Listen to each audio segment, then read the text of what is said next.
bem-vindos a mais um Black to Cine. Eu sou o Arthur Santos. E eu sou o Gabriel Cine.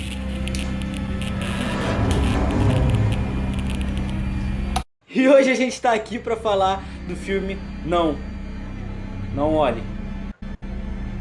Se você não sabe, recentemente Jordan Peele, grande mestre do terror, diretor dos ótimos Corra e Nós, lançou o seu mais novo filme, Nope, também conhecido aqui no Brasil como Não Olhe. A história desse filme começa quando o patriarca de uma família que vive num rancho, criadora de cavalos para gravações cinematográficas, ele sofre um acidente misterioso. Alguma coisa muito estranha começa a acontecer e a partir daí, todos os envolvidos nesse rancho têm que tentar descobrir o que está assombrando aquele lugar. É um baita filmaço e depois que a gente assistiu, a gente ficou maluco. Se você ainda não viu esse filme, vai lá ver porque vale muito a pena, cara. E foge desse vídeo aqui, se você não viu ainda. Se você não viu, contém spoilers, né? Então não preciso nem falar. Porque hoje a gente vai falar sobre nossas interpretações, o que a gente entendeu, nossa opinião e a nossa tudo opinião. Mais. Assim como Corra e Nós, que são filmes anteriores desse mesmo diretor, começa com um versículo, Naum 1:3. Que é um capítulo que fala sobre o castigo divino sobre as pessoas que vivem na Terra. Ou seja, o filme já tá querendo dizer muita coisa só com esse versículo no início. Eu acho muito legal a gente notar que nos primeiros, na abertura do filme, a gente tem uma cena que a gente não sabe muito bem identificar o que é. A gente escuta um barulho estranho, a gente tem aquele visual verde e a gente não entende o que é aquilo ali. Mas lá pro final do filme a gente entende que aquilo dali é a boca do bicho, né? O que a gente entende por ser a boca do bicho. Ah, os créditos iniciais. Os créditos iniciais do totalmente. filme. Sabe, aquilo ali eu falei, cara, isso aqui vai ser usado lá no final. E realmente foi. E realmente foi usado. Eu não esperava por aquilo. De verdade, eu realmente não esperava. Cara, logo no início do filme a gente já entende qual é a dos dois personagens, sabe? O O.J., ele já logo de cara você percebe que é um personagem tímido. A fala dele com o pai dele é uma fala distante, ele não consegue olhar no olho de personagem, sabe? Ele tem essa timidez própria dele que vai ser muito utilizado durante o filme, sabe? O lance dele de ser um treinador de cavalos e tudo mais. Então é uma parada totalmente diferente.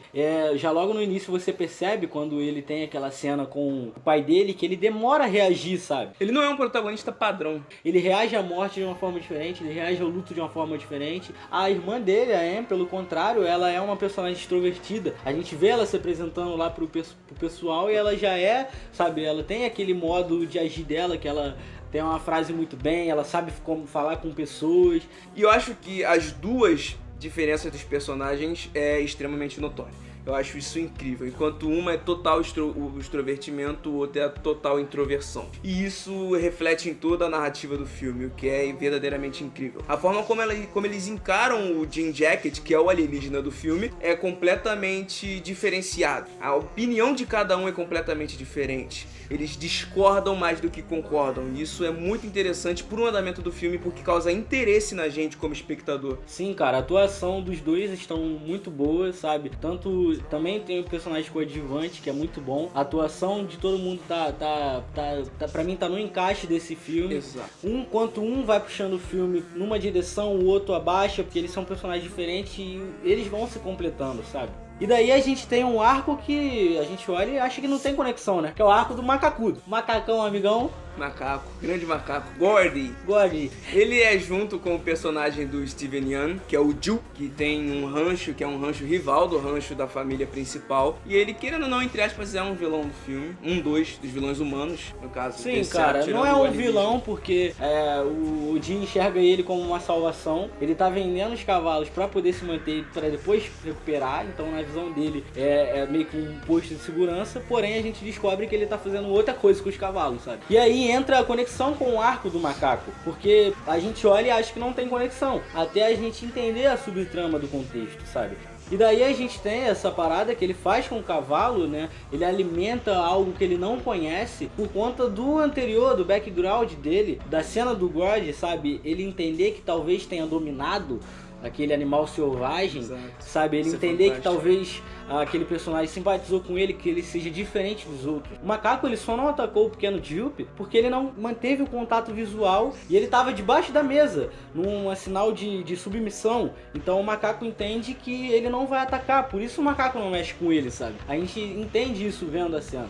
O filme trabalha sobre a questão do alienígena em si, porém ele, alternando com essas cenas do macaco, nós começamos a entender à primeira vista que as duas cenas podem estar relacionadas, como se a forma que o macaco agiu fosse uma influência da nave alienígena. E o que mais causa entender isso é a sandália em pé no meio da cena do crime. Sim, cara, essa sandália em pé eu fiquei tipo, caraca, o que tá acontecendo? Parece que é total uma coisa relacionada ao alienígena, porque é uma reação comum a um macaco agir daquela forma quando está assustado. Foi um mecanismo de defesa, sabe, do próprio. Vários macacos já foi usado em gravações de cinema. E sabe, a maioria seguiu aquele mesmo padrão de não ser hostil.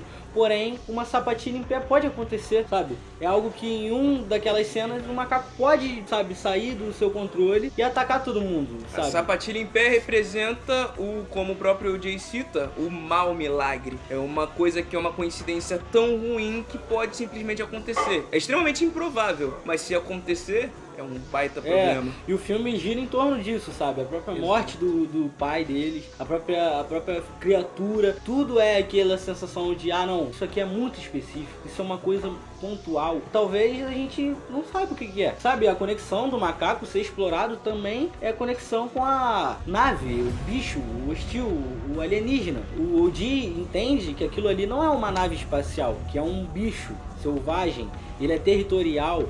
E a gente entende que o alienígena se sente explorado naquela situação, sabe? Do cavalo e tudo mais. E, cara, infelizmente acontece algo que ninguém poderia imaginar, porque o bicho, ele simplesmente se descontrola. Como pode acontecer, como aconteceu com o Gord, sabe? Exatamente. Uma das coisas que eu acho mais interessante sobre a forma como o Jordan Peele filmou esse filme é que, embora seja um filme de terror, ele seguiu completamente a estética de filme de faroeste. Os dois personagens principais, o O.J. e a Em, são cowboys modernos. Porém, eles se vestem de forma atual e agem de forma atual. O cigarro, muito fumado pelos cowboys do cinema antigo, ainda estão presentes. Porém, são cigarros eletrônicos. São cigarros eletrônicos. A forma de falar, a forma de agir, a forma até mesmo como domam os cavalos é completamente remetente a um cinema antigo, como nos filmes do Sergio Leone, por exemplo. Isso eu acho fantástico. Tanto que quando vem a luta final entre o Jean Jacket e o O.J. e a Em, você vê completamente que é uma cena de faroeste. É como uma cena de fuga, de roubo num filme de faroeste. E a Em, ela representa tanto um cowboy moderno, que uma cowgirl, no caso, o que ela cavalga não seria cavalos, são motos. Isso Sim, é fantástico. E tem todo esse background da personagem dela falar que já pilota moto, sabe? No final do filme usar isso. Exato. É um roteiro muito bem assertivo, sabe? Tanto é assertivo que a gente tem o background o antepassado da família. O primeiro homem a fazer um fotofilme, sabe? Sim. E daí ela usa aquilo pra derrotar o monstro no final e ganhar dinheiro, sabe? Eu gosto muito desse filme por causa disso. Eles não são personagens que estão ali pro terror simplesmente pra fazer o filme acontecer. Não, eles querem ganhar o ganha-pão deles. Eles não querem sair sem provar aquilo. Exato. Eles querem algo com aquela criatura. O objetivo deles no início do filme se mantém até o final. Isso é fantástico. Sim, e você percebe que é uma crítica à exploração animal e depois uma crítica própria a eles, porque os personagens principais do filme também estão explorando a criatura, sabe? Exato. Isso é perfeito. O roteiro é extremamente amarrado e isso serve não só para essas cenas que são mais profundas e psicológicas, como também para cenas que são mais focadas pro terror propriamente dito. Esse filme tem cenas tenebrosas, cara. Cara, uma das cenas, assim, eu não senti muito medo durante o filme, mas uma parte que me pegou muito foi a cena lá das criancinhas, cara, se disfarçando de ET no rancho. Cara, aquilo ali me pegou muito. Porque é o lance de você tá vendo alguma coisa, você não acredita naquilo, porém aquela coisa se mexe. Exatamente. E ela vem na sua direção. E o filme te quebra totalmente nesse ponto, porque filmes de alienígena normalmente terminam com revelações de como é a forma do alienígena. E esse filme, ele termina da mesma forma, mas como a gente tá acostumado com o alienígena numa forma humanoide, física, quando a gente vê isso no começo da história, isso já quebra a gente completamente. Lá na frente, quando a gente descobre a forma verdadeira do alienígena, a cena das pessoas olhando pra cima, é louco. Eu adoro essa sequência. Cara, e a nave, o animal, o Jaqueta Jeans, ele é completamente inspirado no Lovecraft, sabe? Todo aquele lance dele ser uma criatura que muda de forma, transmorfa, sabe? Você ter aquela fase de tecido e depois uma fase que parece um OVNI, sabe? Cara, exato. Ele muda de forma, você tem aquela, quando a parte que ele vai devorar, ele abre e é uma boca, sabe, quadrada, E você também tem a forma que ele suga as pessoas, sabe? Não é uma forma só que ele devora alguém. Tenebrosa. Ele devora de várias formas. E você vê o Exatamente. intestino daquele bicho, vê como funciona lá dentro, as pessoas agonizando antes de vir a falecer. Aquilo ali é incrível. É loucura. É uma das melhores cenas do ano, assim, pra mim. Essa cena da abdução é insanidade pura e plena. O que me lembra um dos personagens que mais me chama a atenção nessa história, que é o cinematógrafo, que eles chamam pra fazer a filmagem do Jim Jacket. Porque ele tem toda a questão de usar as câmeras anamórficas e que também leva o filme para toda uma questão sobre o filme ser uma homenagem ao cinema. O filme é total falando sobre cinema antiga versus o cinema moderno. Assim como os personagens principais representam cowboys, eles estão sendo substituídos por efeitos visuais, como a cena inicial do filme para a gravação do comercial nos remete imediatamente. É, cara, eles tiram lá o cavalo e colocam um cavalo de CGI, porque é mais fácil lidar, sabe? E daí você tem também a crítica social de você... Filme, eles usam gore, mas eles usam um efeito especial. Eles não pegam um chimpanzé de verdade. Exatamente. Sabe? Ele é um filme que critica, ele se critica, ele critica os outros, ele também critica o próprio filme. E sabe, todo esse lance do fotógrafo ir lá pra buscar a imagem perfeita, ele já tinha a imagem, mas ele não tava contente com a imagem que ele teve. Ele quer a obra de arte. Ele quer a obra de arte, ele quer o quadro perfeito. E ele acaba não tendo isso, porque ele acaba sendo abduzido e a câmera dele vai pro espaço. Ou não. Então... Que é aí onde entra a verdadeira questão.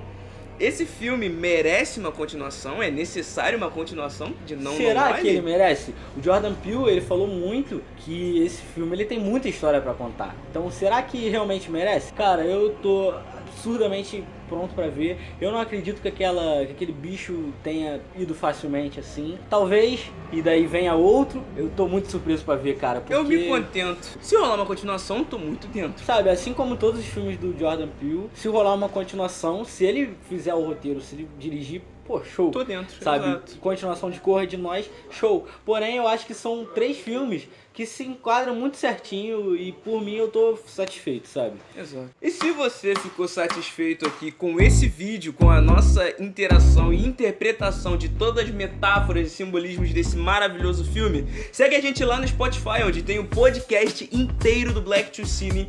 Toda quinta-feira tem episódios novos com temas diversificados, que pra você é só colocar o seu fonezinho de ouvido, curtir a viagem e ir fundo, sabe? Sim, e a gente vai fazer um podcast sobre essa nova fase do terror, que o Jordan Peele tá incluso, que é o Jordan Peele e outros diretores. Então se você tá gostando dessa nova fase de filme de terror, acompanha a gente lá no Spotify, que brevemente a gente vai ter um sobre isso. Mande um e-mail para blacktocine@gmail.com, tá aqui na descrição. E cara, vem com a gente, se inscreva no canal, deixe um like e fica de olho no próximo vídeo.